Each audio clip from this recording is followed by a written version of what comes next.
I'm Stephen Datz, Chair of the Awards Committee. I'd like to call the December 2nd, 2021 Awards meeting to order.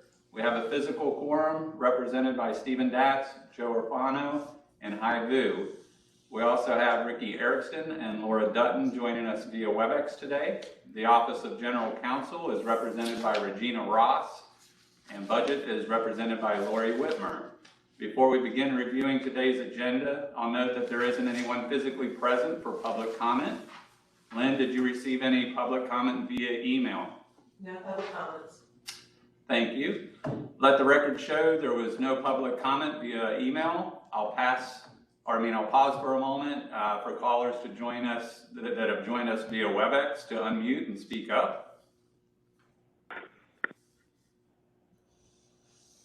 Okay, hearing no comments, we'll proceed with today's regular agenda. On today's agenda, we have items 1, 2, and 4 through 9 that have been reviewed by Procurement and Budget. Note that item 3 has been deferred. The remaining items are now ready to be reviewed by the Awards Committee. Beginning with item 1, representing the minutes from the November 18, 2021 Awards Committee meeting, are there any comments or corrections to be discussed? All right, may I get a motion to approve award item 1 representing the minutes from the November 18th, 2021 Awards Committee meeting? Hai Vu, so moved. Joe Urfano, second. All right, we have a motion from Hai Vu, a second from Joe Urfano. All those in favor say aye. Aye. Aye. All those opposed? Minutes are approved as presented. I'll pass it over to Jenny McCollum, our Chief Procurement Officer, to walk us through each of the remaining items before I ask for a motion, beginning with item 2. Thank you, Stephen. Through the chair, award number 2, an invitation for bid. This is for Fleet Service Center renovations. This project includes remodeling a current administrative area with a build out for new administrative office space and bay 1 of the vehicle processing shop. Warden Construction Corporation is our recommended awardee in the amount of $1,690,153.50. We expect this to be done and completed July of 2022. We have, I'll just note, we've got a 10% JSEB requirement, which is being met, and we've received 3 bids on this. We're estimating the base bid for this project. It was about $1.6 million and about 23% higher than our original budget for construction costs, which attributes to our material price increases. We also included some alternative pricing options on this workbook, and we have decided to execute and include alternative 3 for the installation of the HVAC split system UV lights in the amount of $8,859.43. We also reduced the SWA, which was on the bid form, at 10%, and we reduced that to 5% to bring the award total to what you see, which is the $1.69 million. I'll pause there and ask the committee if you guys have questions. Just ask of the team, and this is because I noticed the same trend through all the requests today, but when was that estimate created? How long ago? Matt Poteet, are you on?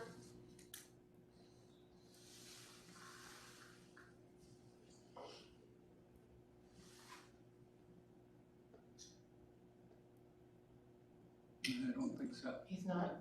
Anybody from facilities on the call? Jenny, this is Bailey. Hey, Bill. If Matt, I don't have that exact date when that estimate was completed, but I will gladly get that information and follow up with everyone. Okay, thanks, but just trying to tell you where I'm coming from. Trying to determine over what span of time did all the prices increase around 20 to 28%. That's consistent amongst all these award items. just something The- for my knowledge. Appreciate it. Bailey?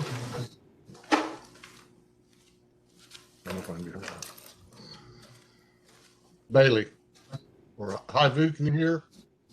Yes, hey William, We did the initial estimate came back from the contractor during our design at 60%. That was back in June, prior to all the escalation of all material costs, primarily in the metal industry, the aluminum, steel, copper, et cetera, which has drove the price up considerably. During that period, I think the average increase in those materials, I think you're well aware, was anywhere between 20 to 40% just in material costs. yep, understood, just trying to figure out the timeline, so, thank you, William. Any other questions?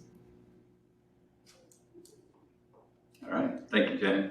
May I get a motion to approve award item 2? Have we? And a second? Joe Orfano, second. We have a motion from Hivu, a second from Joe Orfano. All those in favor say aye. Aye. Aye. All those opposed? Motion is adopted. Award item 3 has been deferred, so I'll pass it over to Jenny to present award item 4. Thank you through the chair. Award number 4 is a single source.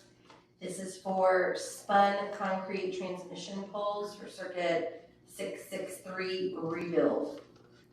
So we are looking to replace 85 existing concrete poles. And for this scope and just some background, with the shutdown of SJRPP, the JEA system is experiencing a higher flow of the west and the southwest into the downtown 69 kV system. So this line provides a southwest and northwest junction injection into the downtown load pocket. So the line routinely shows up as an overload under various contingencies during our the electric studies. And a higher thermal rating will provide additional capacity under various contingencies to import additional power from FPL's Duval Station to serve load to the east. So Valmont is our recommended awardee in the amount of $1,451,256. This should be completed by May of 2022. And as I mentioned, this is a single source. In the past, JEA used to be able to bid between 2 companies. And back in 2011, one of those discontinued their services, and JEA elected to make Valmont a standard, which in return is a single source per RP code. And this is the only vendor on the standards list for this particular material. I'll just note also that the concrete poles represent a more economical alternative to the equivalent size steel poles, but they do require additional space considerations, and the installation and construction of the circuit will be bid out under a separate solicitation. And then when we look at the last time we did this out, this was May, something similar, a project of this nature was May of 2021. Clearly not comparable in nature, different projects, but we are seeing about a 21% price increase, which is consistent with all the other bids that we've been receiving from a materials perspective. And so when we look at, the gamut, we feel that this is reasonable. So I will pause and see if you guys have any questions or comments on award number 4. So I'm assuming that prices have increased about 21% since May, because I'm assuming the budget's based on the latest award, or at least since then. That's incredible. Yeah. So for this one too, since it's a single source, they will, when they negotiate, some negotiations, they'll go back and they'll adjust their budget at the time of negotiations. So it shifts, internally as well. We'll update it as we need to, but. Jenny, is there Ted is going to be late joining, we have some bankers in town, but is there a thought of revisiting our standards, or it just seems odd that this is a commodity item and Ted was questioning why that's a single source. Yeah, Rodney or the business, are you guys on? Can you chime in on that? Yeah, I'll ask the technical lead. I think Jonathan Maywood is on here. He may be able to speak to it from the engineering perspective as to why JEA standardized and has selected Valmont. I mean, if we wanted to go out and do an additional review and start looking, it would be an open RFI process. We would solicit companies. We would put together pole specifications and ask them to provide some, preliminary type design work to us to evaluate whether or not they could meet the requirements, and then engineering would have to evaluate. But I'll turn it over to Jonathan and let him speak to it more. Thanks, Rodney. Yeah, so for the Valmont poles, we pretty much standardized on them for several reasons. They're the only manufacturer that can make 115 foot or longer poles with the strength requirement of 1,000 kip feet at the ground line. And they are also the only manufacturer that can manufacture poles with a 0.216 pole taper with, I believe it's a 30 or 33 foot base diameter. And they're also the only manufacturer, based off of what we currently know, that also has threaded inserts, which is something that we recently changed in our standards as well. Thanks, Jonathan. Do you want us to add something to the write-up all right, so Jonathan, will you get with Rodney and put a few bullet points in there as to why we standardized? I know the standards are attached as backup, but if we could put a few bullets in the write-up, I think that might help. Sure thing. Make it a little bit more clear. This is Rodney again. Just, one thing to add on to that. I mean, it's not, typically when you find a manufacturer that gets standardized on, the question is, okay, so there's nobody else in the world that could design this type of size or pole. And the answer is, well, sure. I mean, I'm sure a company could take on a first of a kind engineering effort and go through that process to develop the designs that we're looking for. Sometimes the economics aren't there for it. There's probably a company somewhere in the world that does this or that can do it, and if we wanted to go towards competition, we could, but it would just mean a lot more vetting on the front end. I mean, transportation costs, the location where it's manufactured, all kinds of different variables would come into play. So yeah, there's just a little more thought on that. Yeah, I think from a transportation perspective too, if you're looking regionally, you have a lot less competition, but we certainly could transport from the West Coast, but does that make sense? And what does that look like? So. Just want to make sure too, I know that the team has looked at it and all that. We don't want to paint ourselves into a corner to understand things like length of pole and strength, all that's required and threaded inserts. But if the requirement, the tapering requirement, that sounds like it may be something that we can work around. I don't know if that was the factor that caused some manufacturers to walk away, but just a comment, we don't want to paint ourselves into a corner because we're standardizing on something that's too strict that we may be flexible on. Right. Absolutely. So this is Rodney. I'll take it as a side action to go back with the engineering group and kind of talk through the different requirements and make a determination if we want to go out and do an open RFI and solicit information from the industry and see how things are looking today. Thanks, Rodney. You can check this as one of your single sources for the year to check. I have my group going through their commodities and looking at the single sources and picking them out and vetting and seeing if they still really are single sources and working with standards. So this can be one of yours, Rodney. Thanks. Will do. I think that would be a good item to report on at the end of the awards committee meetings, maybe quarterly or something like that. Just how you guys are proceeding. Maybe once at the end, once we've had a year to kind of go through the gamut. So Kenny does it regularly with the electric standard side. Every year they pick, anywhere between 15 and 20 items to review together. And so we've had the rest of the group add that to their I think list this year. for everybody joining, hearing, what you're factoring in as part of that process will help other committees start thinking about those things as well. Right. So that's Yep. good. Yep. I'll make a note. All right, any other questions?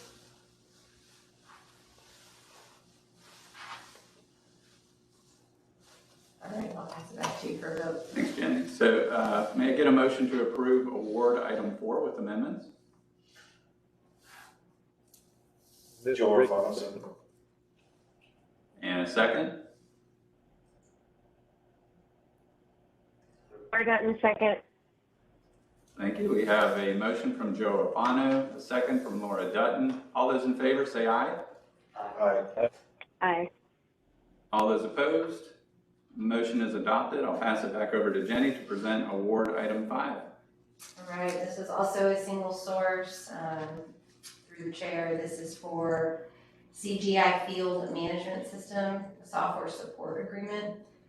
So this enables mapping technology for JEA field technicians. Application provides JEA the ability to schedule, assign, and dispatch field work, as well as a detailed mapping application to provide location details. So our FMS system is one of the most critical systems at JEA, especially for our field workers. CGI Technologies and Solution Inc. is our recommended awardee in the amount of $330,441. This is a 1-year agreement. Just some history, the awards committee approved CGI suite of products and support over about 10 years ago as a proprietary single source basis. And this request for 1 year will just get us kind of through the continued use of their software and existing support. I'll note the terms and conditions of the current software agreement remain the same, and the cost has increased 2.2%, or about $7,000 over the year, and is based on an index that we allow them to adjust to. So this increase was accounted for in the FY22 budget. I'll note during this 1 year, we will be conducting a request for information, so an RFI, and possibly a request for proposal based off of what we find, to see if there is, other software versions that we can utilize that are in the market. So this one is, they're introducing a 25% yearly surcharge following this year, so we need to get out in front of that and see if there's anything else that we can use. If Nathan's on, just make sure you guys are doing that timely, because if we do see that we need to try to bid this out, we're gonna have quite a time frame for us to procure and get a new contract in place and get it implemented. So this is only a year, but if we find that we need to do something else, we might need to come back for an extension. Okay. Just depends on the time. You guys have any questions or comments? All right, pass back to you for a vote. Thank you. May I get a motion to approve award item 5? So moved. And a second? Ricky, second. All right, we have a motion from Hai Vu, a second from Ricky Erickson. All those in favor say aye. Aye. Aye. All those opposed? Motion is adopted. I'll pass it back over to Jenny for award item 6. Great. Through the chair, Award 6 is a bid. This is for our 69 kV circuit, 649 underground duct bank and circuit. We bid this out primarily due to the transmission cable that we use for our underground is well past the service life expectancy. Just for some history, JEA installed a 69 kV transmission cable into substations. There were 10 circuits and they served 8 substations, and that was between 1974 and 1978. So the underground cable was utilized to alleviate the overhead infrastructure congestion. And we are seeing that, like for this one in particular, it has experienced 2 cable failures. So we bid this out. Marlin Utility LLC is a recommended awardee in the amount of $2,083,777.30. We are expecting this one to be completed September of 2022. We received 3 bids, and if you look at the award amount and less the 10% SWA that we included, it's approximately 26% above the budget estimate. And so we dig into that a little bit more. There's about $438,000 is for 2,000 KCM, which is higher than our previous project. So we, currently we're looking at $94 per foot, and before it in the past it's been $54 to $86 per feet. So the subcontractor duct bank install is being subcontracted at 44% of the bid price as well, which is also increased over previous projects. So looking at that and materials, we're including the 10% SWA into the award amount. That is where we lie as compared to the budget estimate that we put together. You guys have any questions or comments? I'm just curious, what is the expected service life of duct banks and conduits now? That's a good question. Anyone from the business know the answer to that? Yeah, this is Jason Reinhardt. Was the question, what is the expected service life of the cable now that it's in a duct bank? That's correct. Just of the current installation, I'm just curious to see if it's still 40 years. I could get you that information. I couldn't tell you exactly what the manufacturer would recommend. Obviously, it would be longer than it is currently as a direct buried item. But I right now, as a direct buried cable, I believe it's a 30-year lifespan. Obviously, in the pipe, it'll increase from there. So it was 25 to 35 years at the time we put these in, so. About 40 years. The cable is expected to last over 30 years. The question will be on loading, how high is it loaded, what kind of stress is it put under, et cetera, et cetera. So putting it in a duct bank will protect the cable from dig-ins, any sort of drill-ins, that kind of thing, help keep it from damage that way as well. So it's much more protected in the duct bank than just direct buried. Thanks, Jason. Thanks, Ricky.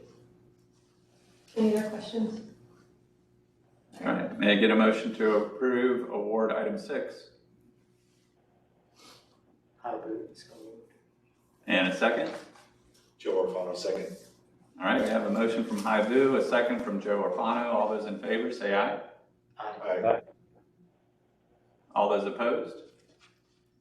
Motion is adopted. I'll pass it back over to Jenny to present award item 7. Great, thank you. Through the chair, award number 7 is a contract increase. This is for emergency wastewater cleanup services.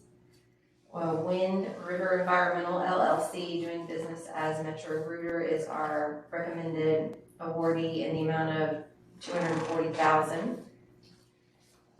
This contract goes through April of 2023.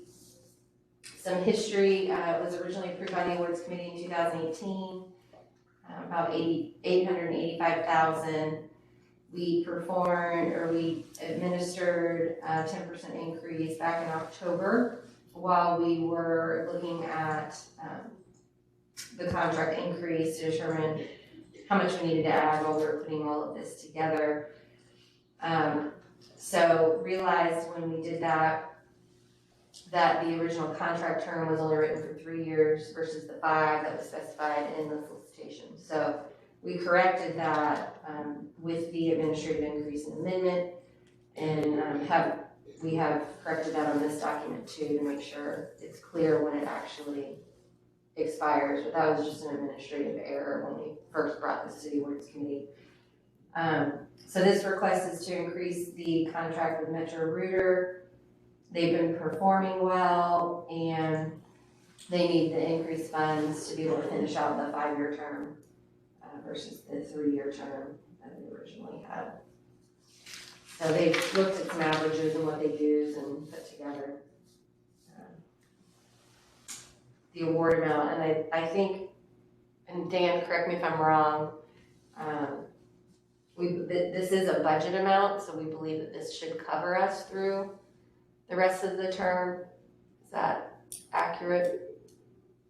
Correct. Are you there? Correct. Hello? Sorry. Yes, Jenny, this is Dan. That is correct. Okay, thank you, Dan. Any questions from the committee? So still using our contracted rates, correct? Nothing's changed? Correct. So it's just an increase in funds. All right, hearing none, I will pass it back to the chair. Stephen. Thank you, Jenny. May I get a motion to approve award item 7? For Dutton, so moved. All right, we'll get a motion from Hai-Vu, a second from Laura Dutton. All those in favor say aye. Aye. Aye.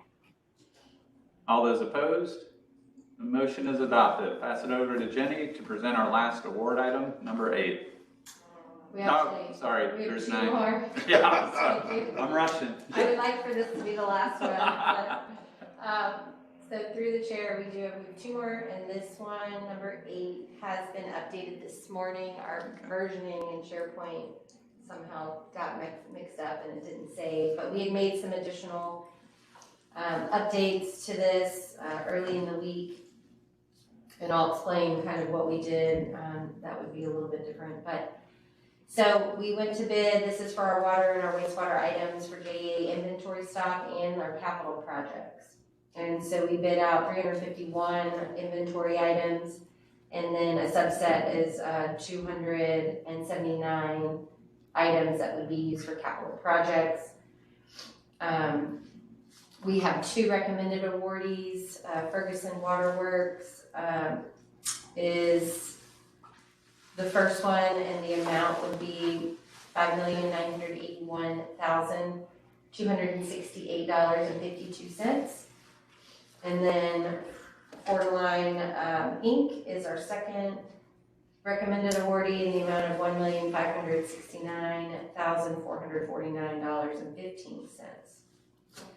Like our other inventory contracts, this one is only going to be for a year, for all the previous reasons we've discussed. When we went out to bid, we received 3 responses. We ended up having to disqualify Core and Maine because they took exceptions to our terms and conditions. Basically, they wanted to do price adjustments anytime they wanted. And since we only did this for a year, we were asking them to give us fixed prices for the full year term. So we evaluated the companies on price only, and we were able to get bids on all 351 items for inventory, and they're split between Ferguson and Fort Line, based off of the lowest price for each item. And then we, again, identified a subset of these items, 279 in particular, that we use for capital projects and to facilitate the ordering and the receipts of these items, as well as the need to ensure the items arrive at the project sites at the same time. From one vendor, this portion was evaluated separately, had its own workbook, and its own basis of award, which was to award all 279 items. The lowest subtotal of that would go to the one vendor. So we did not cherry pick this one. This one is so that we have a vendor that can take the capital project materials to the site, deliver them. This aids in efficiencies for our teams and secures the products. I think we've been having some issues with longer lead times and trying to get items on the water side. So this will help. I don't know how, I think in the past it's only been about 10-15% historically that we've used the vendor to drop supplies at the sites. But I think COVID had something to do with that, and now our projects are getting ready to ramp up. So we should be able to utilize that function a little bit more. We also, just due to the risk in the market, we have included 15% of each of the award totals, and we bumped them up 15% each to be a backup to each other. So if one can't supply something, we can go to the other one and we'll have a contingency of 15% on each award item, similar to what we did on the transformers. And that just helps us, reduce some of the risk in the market that we're seeing. And they're both willing to back each other up. So when we look at everything as a whole, it's about a 40% increase. From a price perspective, if we break it down, only 70 of the 351 items decreased in price. Everything else went up. Most notably, PVC items, we saw on average an increase in price of 120% over the past year due to resin pricing and ductile iron, which saw an average increase of over 90% from last year due to raw material pricing. So we have foreseen these cost concerns throughout the year, and we are largely, just seeing them catch up to the market after favorable contract pricing. We're not seeing any relief to date, but we hope that things will start to level out some. So I'll pause there, see if you guys have any questions.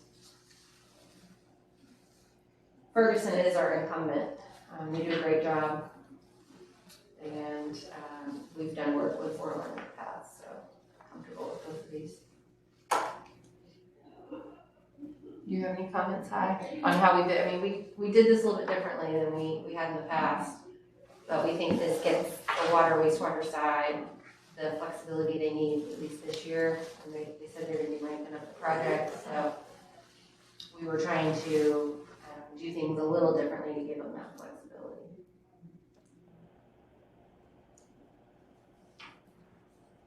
All right, I'll pass back to you. Thank you to you and your team for the additional work on that one. It's obvious. May I get a motion to approve award item 8? Joe Orfano, so moved. And second? I move second. We have a motion from Joe Orfano, a second from Hai Vu. All those in favor say aye. Aye. Aye. All those opposed? Motion is adopted. I'll pass it back over to Jenny to present our final award, item 9. Thank you. Through the chair, award number 9 is a contract increase. This is for electric plant installation and lighting services. Uthram and Inc. is our recommended awardee in the amount of $390,000. This expires in May of 2022. So basically what this does is gets us through that contract term and through the fall outage season, just while we bid this out. Contractor agreed to hold pricing for the remaining term, and we expect to have a new bid in place before this one expires in May. And then there's a breakdown of kind of what cost center and what groups and for what justification as we count to the award total in the background. Any questions or comments? Yeah, Lynn, can you scroll up just a little bit?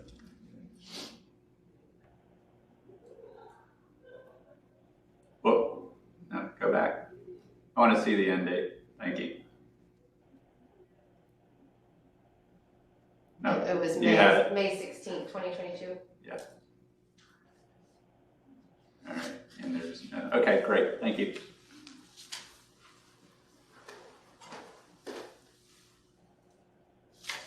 Any other questions or comments? All right, I'll pass it back to you. Thanks. May I get a motion to approve award item 9? All right, we have a Warden, motion from Ryan second. Boo, a second from Ricky Erickson. All those in favor, say aye. Aye. All those opposed? The motion is adopted. The entire agenda representing items 1 through 2, 4 through 9 are approved for December 2nd, 2021. Is there any other business to come before the awards committee? Okay, seeing none, we are adjourned. Thank you. Thank you. Thank you. Have a good weekend.